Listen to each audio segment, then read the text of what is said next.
Hello friends, இன்றைக்கி சிறகடி காசில் நல்லா நினச்சி ஷார்ட்டாக ரிவ்யூ பார்த்தெல்லாம் மீனா வந்து சீதா கோச்சிட்டு வந்த விஷயத்தை பற்றி முத்துக்கிட்ட சொல்லிட்டு இருக்காங்க. இதுக்காக தான் நான் அப்போவே அவர்கிட்ட சொன்னேன், இதெல்லாம் அருண் செஞ்சதாகவே இருக்கட்டும், நான் செஞ்சேன் சொல்ல வேணான்னு பாரு, இப்போ சண்டை வந்துடுச்சு அப்படின்னு சொல்கிறாங்க.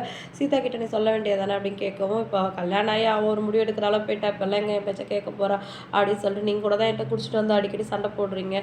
நான் நினச்சா வாரத்துக்கு ஒரு தடவை போட்டி தூக்கிட்டு போக வேண்டியதா அப்படின்னு மீனா சொல்கிறாங்க. ஓ, நான் தான் அவங்ககிட்ட சண்டை போடுறேன்னா பிரச்சனை பண்ணுறேன்னா இப்போ எப்பே கிளம்பு அப்படின்னு சத்தம் போடும். அண்ணாமலை சார் வெளில வந்துடுறாரு. என்னடா பேசிகிட்டு இருக்க அவ்வளோ சத்தமாக கேட்கவும் அப்படியே ஆஃப் ஆகிடுறாரு. அதுக்கப்புறம் ரவி வீட்டுக்கு வராரு. இப்போ ஸ்ருதி வந்து ரவி கிட்ட சண்டை போடுறாங்க. நீ ஏன் இப்போ வீட்டுக்கு வந்த? அவ்வளோ நேரம் எல்லாருமே வந்த கெஸ்ட்டு கூட இருந்துட்டு போனாங்க, நீ அந்த கெஸ்ட்டாக கூட இல்லை, என்னை அப்படியே விட்டுட்டு போயிட்ட. வரவங்களாம் ஹஸ்பண்ட் எங்கன்னு கேட்டாங்க, என்னால் பதில் சொல்ல முடியல அப்படின்னு சொல்கிறாங்க. ஆனால் ரவி என்ன சொல்ல வராரு அப்படின்னு சொல்லிட்டு காதில் வாங்கவே இல்லை.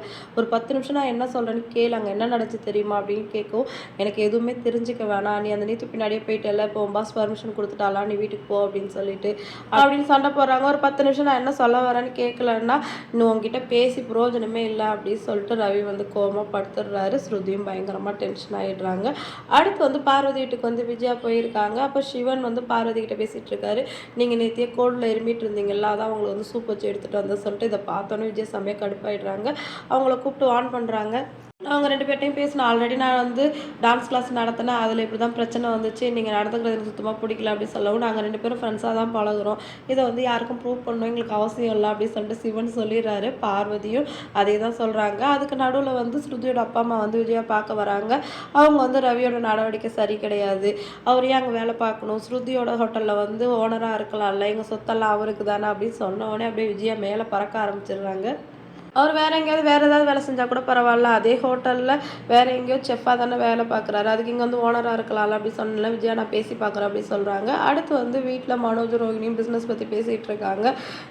தீபாவளிலாம் வருது இல்லை, ஏதோ ஆஃபர் போடணும் அப்படின்னு சொல்லிட்டு அதுக்கு முத்து இருந்துட்டு இப்போல்லாம் யார் கடைக்கு வந்து பொருள் வாங்குறா, எல்லாருமே ஆன்லைன்லேயே பர்ச்சேஸ் பண்ணிடுறாங்க அப்படின்னு சொல்கிறாரு. அதுக்கு ஸ்ருதி இருந்துட்டு ஆமாம், நான் கூட வந்து ஹோட்டல் ஃபுட்டு வந்து டெலிவரி பண்ணுறதுக்காக நிறைய ஆப்போட பேசியிருக்கேன், நானும் வந்து ஃபுட் டெலிவரி பண்ண போகிறேன் அப்படின்னு சொல்கிறாங்க. இதை கேட்டோடனே மனோஜ் வந்துட்டு ஆமாம் ரோஹினி, இப்போல்லாம் யாரும் பொருள் கடையில் வாங்குறதில்ல, நம்மளும் வந்து ஏதாவது ஆன்லைனில் சேல் பண்ணுற மாதிரி நம்மளும் ஏதாவது ஒரு ஆப்பில் டைப் வச்சுக்கணும் அப்படின்னு சொல்கிறாரு. ஃபுட்டெல்லாம் வந்து 10 நிமிஷத்தில் வந்துடும் அப்படின்னா யாருமே எதுவுமே வீட்டில் சமைக்க மாட்டாங்க போலவே.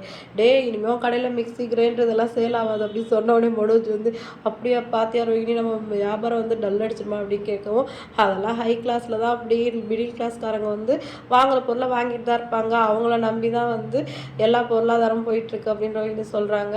முத்து அதுக்கு ஆமாம், மிடில் கிளாஸில் இருக்கிறவன் தான் மேலேயும் போக முடியாமல் கீழே போயிடக்கூடாதுன்னு பயந்துக்கிட்டு வாழ்க்கையில் தன்னம்பிக்கையோடு ஓடிக்கிட்டே இருக்கான் அப்படின்னு சொல்லிட்டு சொல்கிறாரு. இன்றைக்கி எபிசோட் வந்து இதோட முடிஞ்சிருச்சு. அடுத்து என்னெல்லாம் நடக்க போகுது அப்படின்னு சொல்லிட்டு வெயிட் பண்ணி பார்க்கலாம். வீடியோ பிடிச்சா லைக் பண்ணிக்கோங்க. அடுத்து இன்னொரு சூப்பரான வீடியோட நான் உங்களை மீட் பண்ணுறேன். டாட்டா பாய்.